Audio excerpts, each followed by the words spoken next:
My friends, it is no secret that in these days, anxiety seems to have woven itself into the very fabric of human experience. Everywhere you turn, there is news of uncertainty, rising costs, unstable economies, shifting jobs, unpredictable futures. The world appears to be trembling, and with that trembling, many sensitive hearts begin to tremble as well. But I want you to understand something at the very outset. The anxiety you feel does not arise from circumstances. It arises from a false sense of self that has believed it is at the mercy of circumstances. You see, when you believe yourself to be a separate creature, living apart from God, depending upon external sources for security, for supply, for direction, then fear becomes inevitable. It is as natural for the separated sense of self to fear as it is for the sun to shine. But this fear does not belong to your true identity. Fear belongs only to the image that the world has taught you to be. And so long as you accept that image, fragile, vulnerable, dependent upon the shifting forms of this world, you will experience the anxiety that accompanies it. But the purpose of our time together is not to console this anxious self. No, it is far more radical than that. We are here to see through it. We are here to look beyond the mask of the anxious mind and discover the self that has never once trembled, never once feared, never once lacked anything. This self is the presence of God expressing as your very being. And when this is recognized, not believed, not affirmed, but recognized, the anxiety that seems so powerful loses its footing and dissolves like mist before the morning sun. So let us not begin by asking how to fix the problem out there. Let us begin by questioning the one who believes it is separate, threatened, and alone. For if we can touch even for a moment the truth of who you are behind the anxious thought, the entire structure of fear begins to crumble, and in its place, a peace that the world cannot understand and cannot take away quietly reveals itself. This is our work in this hour, not to change the world, but to awaken to the self that is not of this world. Let us go a little deeper now. If anxiety does not belong to your true self, then to whom does it belong? Joel Goldsmith often reminded us that the self which fears, the self which worries about tomorrow, the self which imagines itself threatened or abandoned, is not your real identity at all. It is a picture, an image, formed in consciousness through centuries of collective belief, through education, culture, habit, and memory. It is the mortal self, the sense of existence that lives under the law of cause and effect, believing itself to be separate from God. This false sense of self stands at the center of human suffering, for it looks out upon a world it does not understand and imagines it must struggle to survive. It depends upon outer resources for strength, outer conditions for security, outer relationships for approval, outer signs for reassurance, and because outer things are always changing, this self is always afraid, always waiting for the next problem, the next loss, the next disappointment, always defensive, always grasping, always seeking a stability that the world can never provide. But this frightened self is not you. It is only a bundle of conditioned thoughts. It has no life in God, no anchor in reality, no permanence whatsoever. And yet, because you have accepted it as yourself, you experience its fear as if it were your own. You wear it like a garment and say, "This is me," but it is not. It is merely the echo of the world's belief in separation. If you pay close attention, you will notice that the one who worries is always the same shadow. Whether the fear concerns your finances, your health, your relationships, or your future, it is always the same anxious voice speaking. The content of the worry changes, but the worrier remains unchanged. And this should give you a great clue. Anything that repeats itself without variation, Anything that appears in many disguises but never changes its essential nature cannot be the living self. It is an impersonation of you, an actor playing your part on the stage of human belief.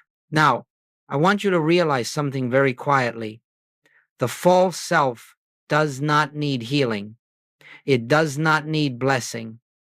It does not need more money, more protection, more reassurance. For it is not a real self at all. What it needs is to be seen through. It needs to be recognized as the illusion it is. And this recognition begins the moment you step back and observe it. Observe the fear as something that arises, not as something that you are. Observe the anxious thought as a passing cloud, not as the sky itself. Observe the tension in the body as a temporary vibration, not as your identity. In that simple act of observation, you are shifting from the false self to the true self, the self that does not tremble, the self that does not lack, the self that lives forever in the presence of God. And so when anxiety arises, do not fight it. Do not condemn it. Do not struggle to change it.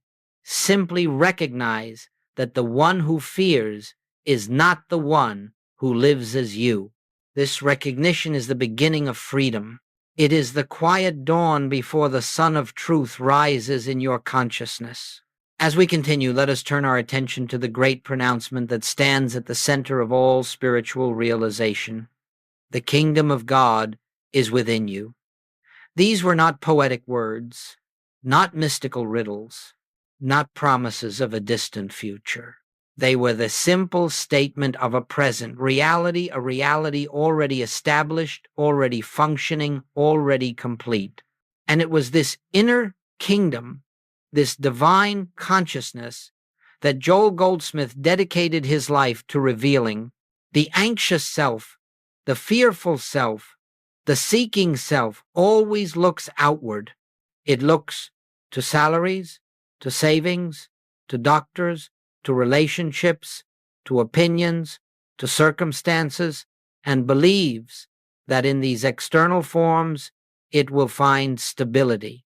It searches the far horizon for signs of assurance, for evidence that the world will be kind, that life will cooperate. But the kingdom is not on the horizon. It is not in the circumstances. It is not in the future. It is not in the world. The kingdom is within the very presence of God expressing itself as your consciousness. And so, whenever you seek safety outside yourself, whenever you look for reassurance in the shifting tides of human conditions, you turn your back on the one place where peace truly dwells. You are like the man who stands in the blazing sunlight and asks, "Where is the light?" You are like the wave that searches the ocean for water. You are already standing in the fullness of the kingdom, but you are unaware of it because your attention has been trained to look outward rather than inward. To shift your identity from the anxious self to the self of the kingdom is not an act of effort. It is not achieved by discipline, by memorizing truth, by reciting affirmations, or by forcing the mind into new habits. It is a gentle turning, a quiet resting, a simple recognition of what already is. Right now, this very moment, the presence of God is living you. It is beating your heart, breathing your breath, guiding your steps, sustaining your life. And yet, when you believe yourself separate from that presence, when you identify with the mortal sense of self, you feel fear. The fear is the signal that you have forgotten the kingdom within. It is the knock upon the door of consciousness calling you home. And so, when anxiety arises, do not battle it. Do not seek to silence it by solving outer problems. Instead, let it remind you, I have been living as a self apart from God. Let me return to the kingdom within. The moment you turn inward quietly, gently, you will feel a shift. It may be slight at first, like the softest breath across the surface of the heart, but it is the beginning of returning to your true place. And as you rest in that inner presence, you will discover something profound. The anxious self cannot enter the kingdom. It dissolves at the threshold. Only the true self, the self that is one with the Father, can abide there. This is the great shift of identity. This is the golden unveiling. Not the changing of a frightened self into a stronger one, but the realization that the frightened self is not you at all, and that who you truly are has never once been separate from the infinite. Now let us consider something that lies at the heart of all human fear, especially fear surrounding money, security, and the future. Goldsmith taught that every form of limitation we experience begins not in the outer world, but in the mental image we hold of ourselves. It is not the circumstance that frightens us, it is the picture within consciousness that interprets the circumstance through the lens of separation. When you say, "I do not have enough," you are not describing a fact. You are describing a belief intertwined with an image. When you worry about losing a job or running out of resources, it is not the outer condition that produces fear. It is the inner picture of yourself as a being dependent upon those outer factors for life. And because this picture is built from human conditioning, from the collective belief in separation, it always depicts you as incomplete, unsupported, and vulnerable. This is why fear continues even when circumstances improve. A person may receive more income, a new opportunity, a better position, yet the anxiety remains just beneath the surface. Why? Because the mental image has not changed. The external scene shifts, but the internal picture remains the same frightened figure, always waiting for the next loss, the next downturn, the next misfortune. The shadow survives even when the sun is shining. But here is the liberating truth. This mental image is not your true self. It is a construct of the mortal mind. It is the way the world has taught you to see yourself, not the way God sees you. And to the degree that you identify with this image, you will experience the fear that belongs to it. The spiritual path, as Goldsmith understood it, is not the process of improving the mental image. It is not about convincing yourself you are wealthy when you feel poor, nor about denying the appearance of need. It is not about manipulating thought in order to produce a better outcome. All such efforts only reinforce the belief that the mental image is real and must be corrected. No, the spiritual way is entirely different. It is the gentle recognition that the mental image is not who you are. It is the realization that behind every fearful picture stands the presence that is never touched by lack, never diminished, never threatened, never dependent upon external supply. As you begin to see this, you will notice something subtle. The fear is always directed at the mental image, never at the true self. For the true self has no awareness of lack. It lives in the fullness of the kingdom, where supply is the very nature of being.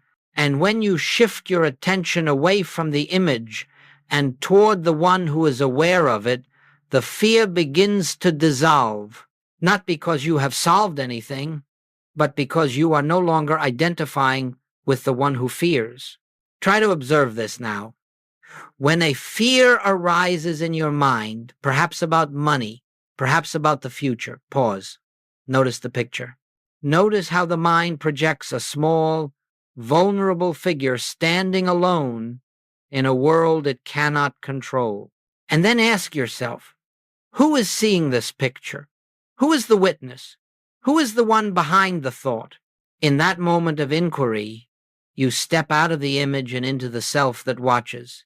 You enter the kingdom within, and you will discover that the self which observes the fear is never the one experiencing it.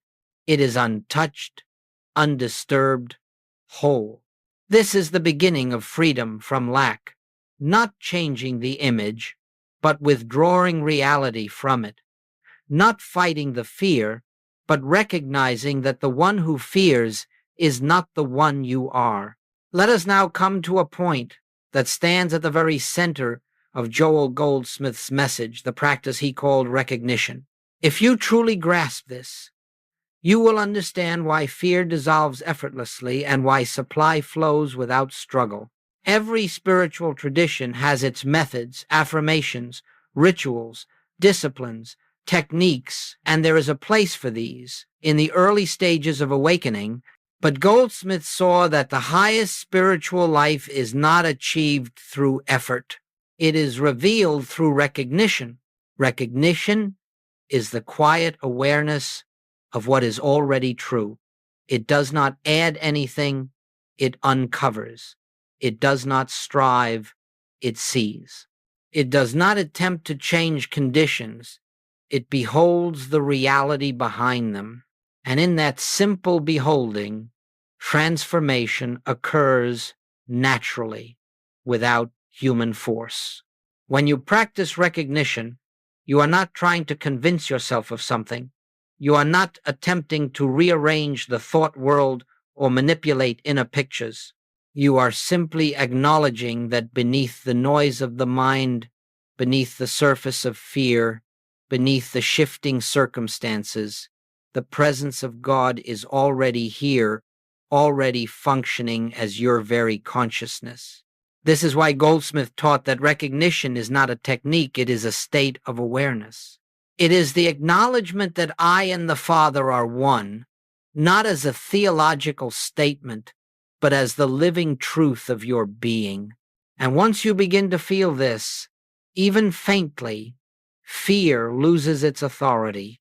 For example, when an anxious thought arises, you do not fight it. You do not push it away. You do not reason with it. Instead, you step inward and quietly recognize this fear does not belong to the self that I am. The presence that lives as me is untouched. In that moment, the fear begins to fade, not because you have overcome it, but because you have withdrawn belief from it. You have recognized the one who stands behind it. And when a thought of lack appears, I may not have enough. What will I do next month? You do not attempt to imagine abundance or think positive thoughts. You simply rest in the awareness.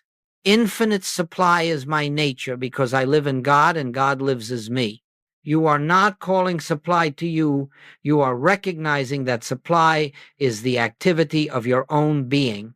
It cannot be added and it cannot be taken away. This is the great secret. The moment you stop trying to make truth do something for you, truth begins to reveal what has already been done. Struggle ends. Effort ends. The anxious mind grows silent because it no longer believes it carries the burden of living. Recognition is not a practice you do for hours.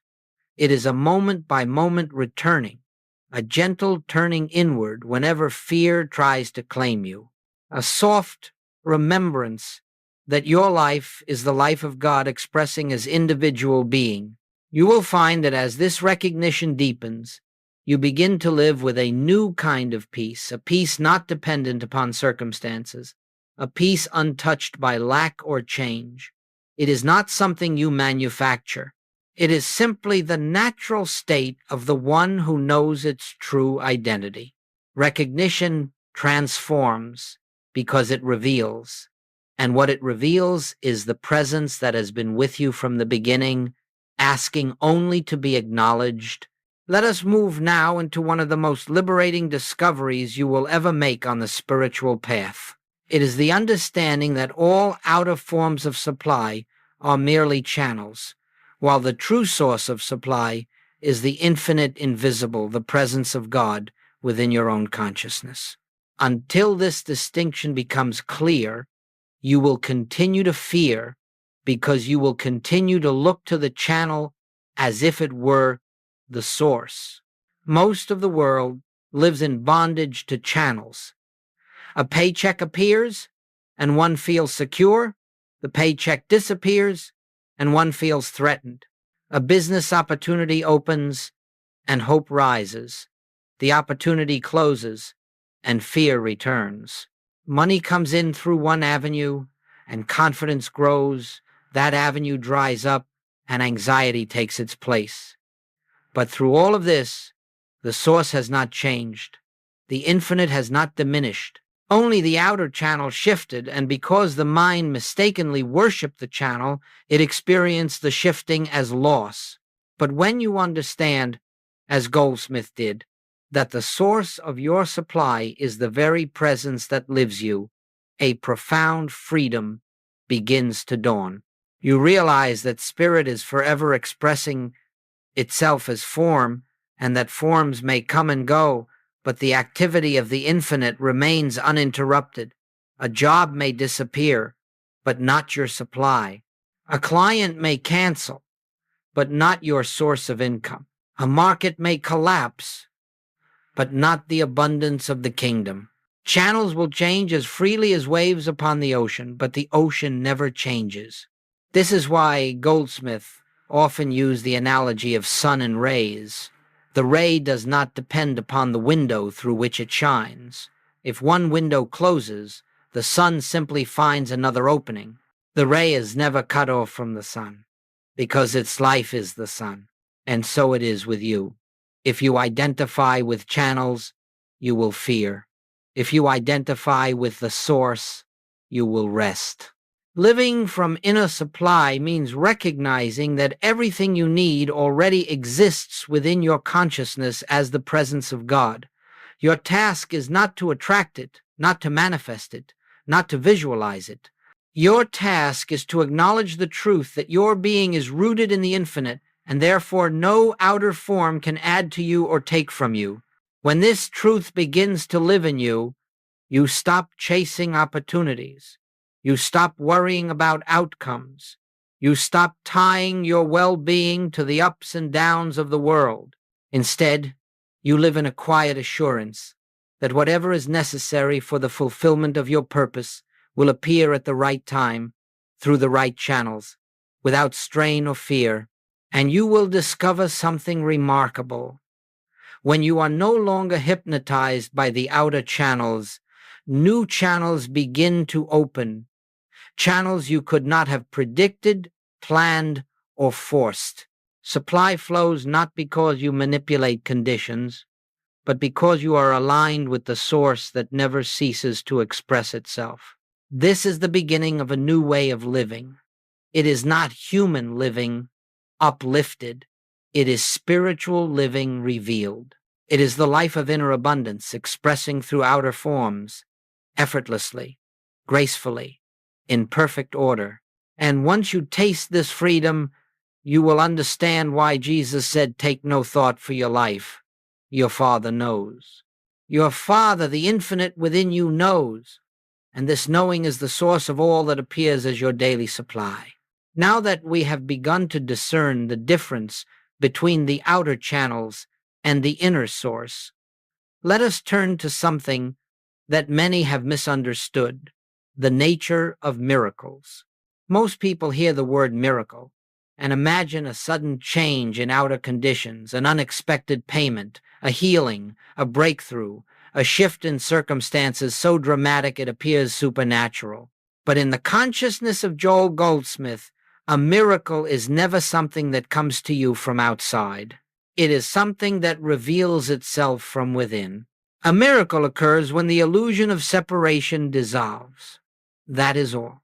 It is the natural activity of the presence showing through the veil of the mortal mind. No pleading with God is necessary. No ritual is required. No technique will force it. The moment the false sense of self falls away, the infinite harmony that has been present all along becomes visible as form. This is why Goldsmith often said that we do not demonstrate anything. We do not demonstrate health, abundance, or harmony. We merely recognize the truth, and the truth demonstrates itself. The moment you stop trying to get something from God, the moment you stop attempting to correct error through mental effort, the moment you rest in the awareness of your oneness with the Father, miracles unfold not because you caused them, but because nothing is blocking their natural expression. Consider how this looks in daily life. A person who has been struggling financially for years suddenly experiences a shift not in the outer world, but within themselves. They stop identifying with the anxious self. They stop begging for supply. They stop chasing outcomes. They become still. And in that stillness, they recognize the life I live is the life of the infinite. I cannot be separate from my supply. Very quietly, something changes. Fear begins to lose its grip. Restlessness fades. A sense of sufficiency rises, not because the bank account has changed, but because the inner image has. And then, without planning or manipulating, opportunities appear. New channels open. Unexpected support arrives. People step forward. Circumstances align. But remember, these outer events are not the miracle. They are simply the form that the miracle takes. The miracle happened the moment you shifted consciousness. Everything else was just the natural outworking of that inner transformation. The same is true for healing. A person may carry fear in their body for many years. They try affirmations, treatments, disciplines, hoping to change the condition. But the fear persists because they are still living as the one who is separate from life. Then one day, perhaps in a moment of deep quiet, they stop resisting. They stop asking. They stop trying to change anything. And in that surrender, they feel even for an instant the presence of God within them as their own being.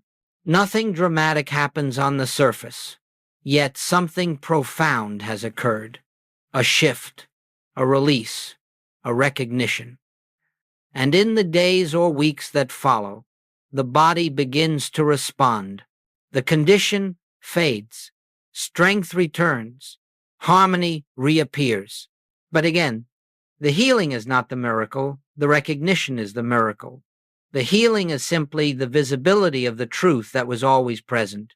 This is why anxiety melts away when you turn inward. Fear has no root in the true self. It only survives in the mental image. And the moment the image is dissolved through recognition, you begin to live from a different center. Instead of reacting to appearances, you rest in the assurance that everything necessary for your life is already contained within your consciousness. When you know the truth of your being, outer conditions adjust themselves automatically. You do not make them adjust. You do not push them. You do not pray for them.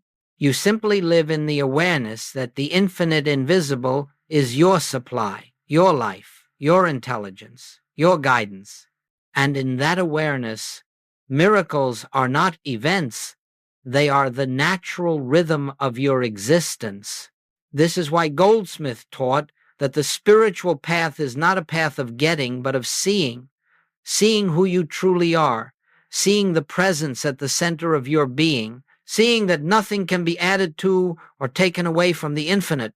And when this seeing becomes your way of life, the miraculous becomes ordinary. Let us now bring these truths into the rhythm of daily living. For the spiritual life is not measured by moments of inspiration alone, but by the quiet continuity of recognition throughout the ordinary movements of the day. Joel Goldsmith never asked us to retreat from life. Rather, he taught us how to walk through each hour with the awareness of the presence, until the presence itself becomes the only life we recognize. Every day offers countless opportunities to choose between the anxious mind and the inner kingdom. And it is in these small, seemingly insignificant moments that consciousness is transformed. The way you begin your day, the posture you take before your work, the attitude with which you approach decisions, these are the places where the false self is either reinforced or dissolved. So let us consider a simple rhythm not as a technique, but as a way of remembering, a way of returning to what is true. First, the morning recognition. Before the world's noise touches your mind, Before you reach for your phone or list the tasks awaiting you, take a moment to be still.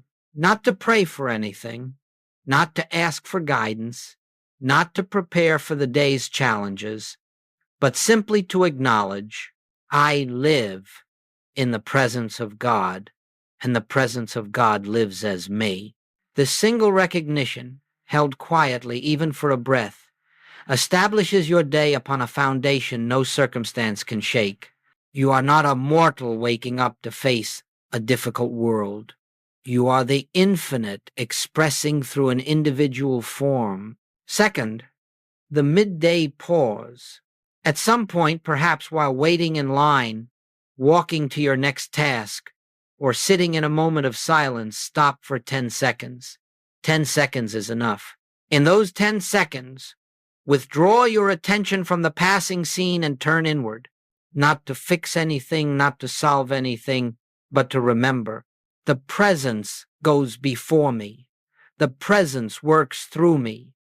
I do nothing of myself. This simple pause breaks the hypnotism of the world. It loosens the mind's grip on fear. It reminds you that you are not the one striving to make life work. Life is living you. Third, the evening release. When the day is closing, do not carry its impressions into the night. Let the thoughts, the conversations, the concerns, the unfinished tasks fall away, not by analyzing them, not by judging them, but by recognizing that none of these belong to the self that you are. In this gentle release, you return to the truth of your being. You rest in the awareness. God is the life of this day. God is the life of this night. Nothing real can be lost. This release is not merely psychological rest, it is spiritual rest.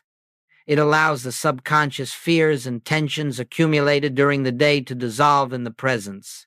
Now, understand something important. This rhythm is not meant to create spiritual results. It is not meant to bring supply, healing, or protection. It is simply a way of shifting your identification from the anxious self to the self of God.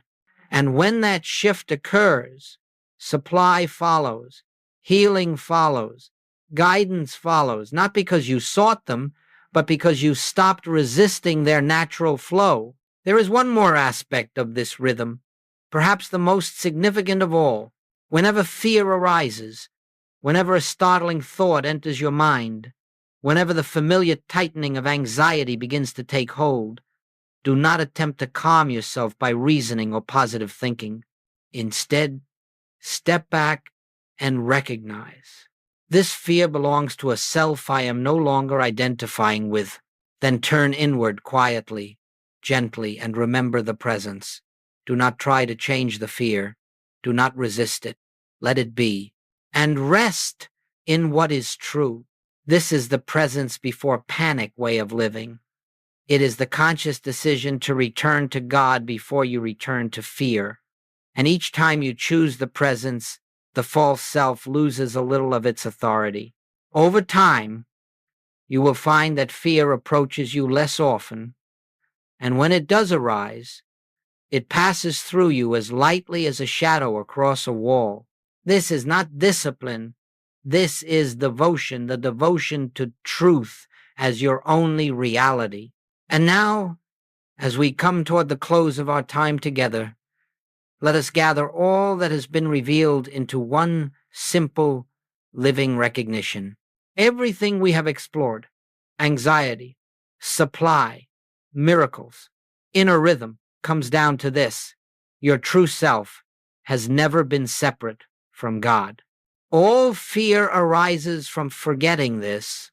All peace arises from remembering it. You do not need to fight the anxious self. You do not need to improve it, purify it, or make it worthy. That self is not you.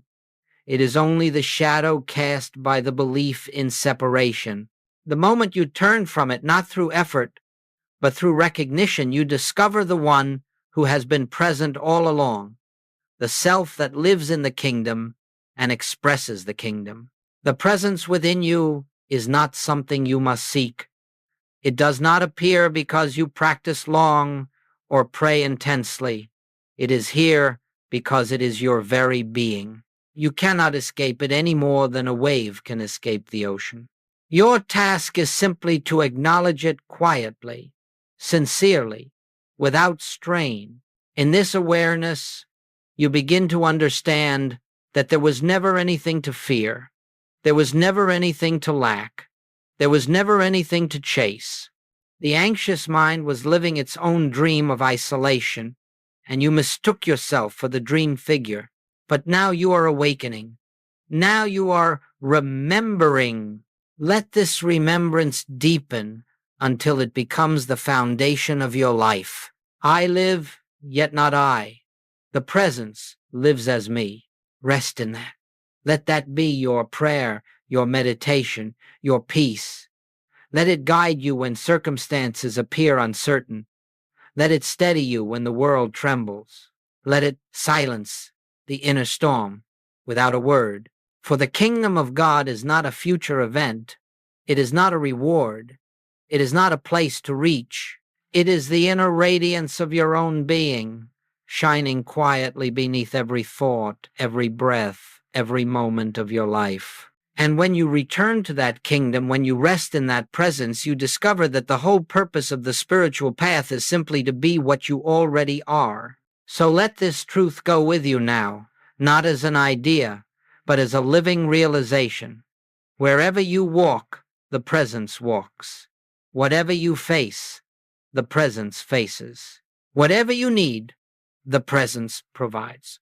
And whatever you fear dissolves the moment you turn inward and remember, I and the Father are one. There is no separation. In that recognition, your search ends, and your real life, your life rooted in the infinite, begins.